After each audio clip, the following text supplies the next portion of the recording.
China comes back from its long national holiday next week, and the first thing out of the gate is going to be several different indicators we can look at for a new gauge of how the economy is doing at a very crucial point in the policymaking calendar.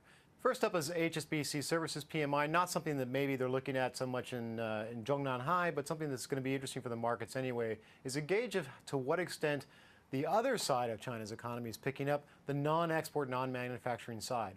We'll also get the latest numbers for China's foreign exchange reserves, which should give us an indication of how its trade balance is developing. It's been pretty soft, but we're looking for exports to start picking back up. Another good sign for China's economy. That and positive numbers on the services PMI should give China's leaders an indication the economy is still picking up. Here's the problem with that.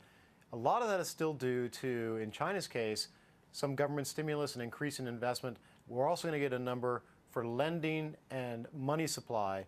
Credit is still expanding in China's economy at a double-digit rate, and while that's slowing down, it's still growing very, very fast, which could be troublesome if you're trying to cool down an economy that's been growing too quickly and fueling investment bubbles, especially in property.